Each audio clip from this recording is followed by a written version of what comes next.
I'd like to talk to you today about the many facets of abortion. What is it we're talking about when we talk about pro-life and pro-lifers?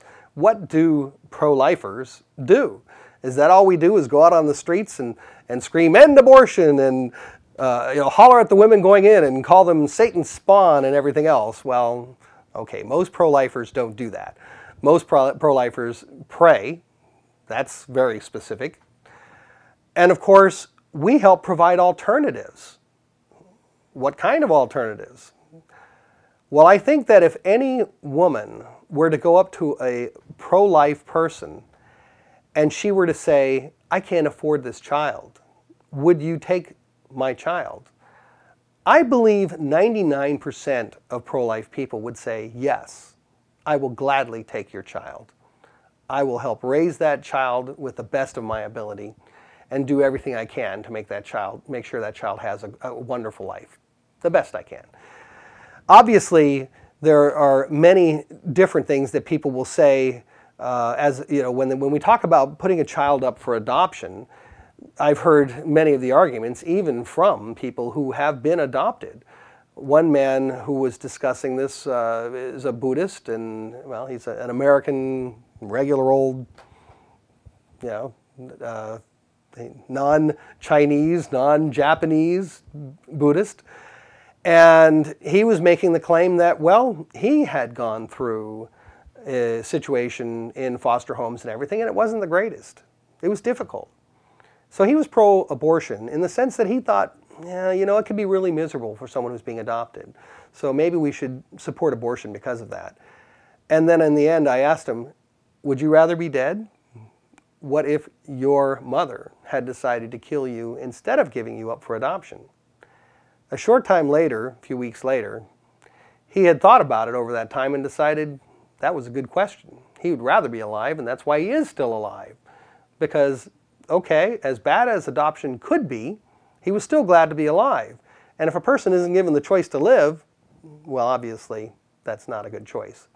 So, adoption is one of the things that, of course, pro-lifers can do. But another thing is that there are so many good crisis pregnancy centers out there. We call them CPCs for short.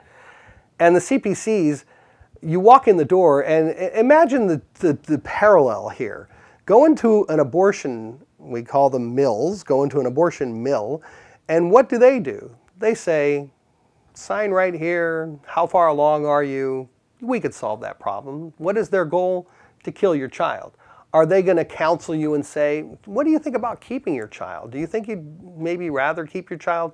No, they're not going to do that. Are they going to give you an ultrasound and say, we would love to show you what your child looks like so you can make that decision, and it's an important decision? No, they're not going to do that.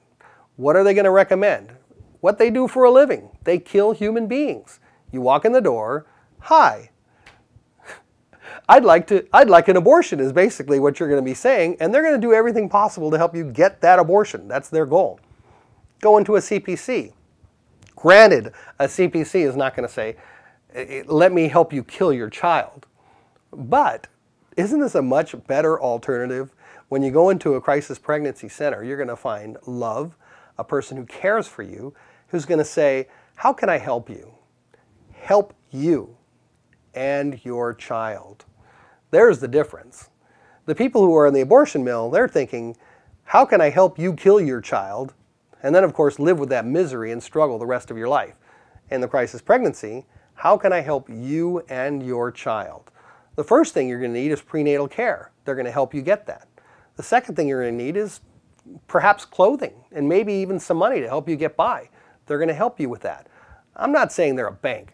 Don't go down to the local CPC and put out your money, put out your hand and say, give me all your money. This isn't a bank robbery, okay? I mean, and don't expect everybody to sing and dance if you've had a dozen children and you keep having children. That's not the point. The point is that there are wonderful, loving people out there who are there to help us when we're in need. And of course, most of these are Christian organizations who are trying to provide what God tasks us to provide, and that's care for each other. It's important that we care for each other. It's important that we help each other when we have our times of need. That's what you're going to get when you go into a crisis pregnancy center. You're likely in a crisis. You're struggling. Perhaps your boyfriend doesn't want you to have the child. Perhaps your mother or your father, or maybe even your religion doesn't want you to have your child. Whatever the case may be, if you're sitting there struggling with this, oh my Lord, I can't have this child, you need to go to someone who can help you figure out how to keep your child and how to get through your difficulties. No matter how difficult they are, your child deserves to be born, and you deserve to help your child be born. Even if you give her up for adoption, even if that's the ultimate decision that you make. Yeah, I'm not a woman, but yeah, that must be a tough decision to make, to give your daughter up for adoption. I can understand that.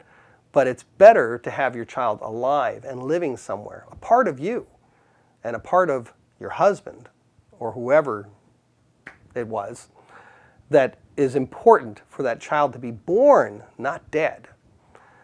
So look at all of the different things. Look up Crisis Pregnancy Center online. Just do a search for that.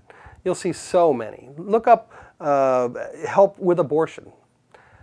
There are more people involved in pro-life who are interested in helping women in difficult times than there are abortion organizations who are interested in helping. They're not interested in helping. They charge a fee to kill. I've been working in the pro-life movement for a few years now. We do a lot, but we don't do it for money. We do what we do for love. We do what we do for God. We do what we do for you. For you as the man who is maybe trying to talk your wife into doing what she shouldn't be doing, or your girlfriend. You as a woman who are making a decision that will affect you the rest of your life. If you have a bouncing baby in your arms, okay, sometimes they're going to cry. That's reality. But most often, you're going to look at them and you're going to melt with the warmth and the love. That's incredible. So why are we doing what we do? Obviously not for money. We do it for love. We do it for love of God and for love of you. Do the right thing. Look for help. There are plenty of alternatives. Abortion is final. It's the end. Don't go that route. Look for the help from people who love you and want to help you. That's all I can recommend. And there's plenty of us out there who can help. Go to prolifeunity.com for more information on that. And of course, you can just look up pro-life with a hyphen or without, and you'll find so many organizations who will be out there for you to help you. Thank you for watching this video. We hope that you'll do the right thing.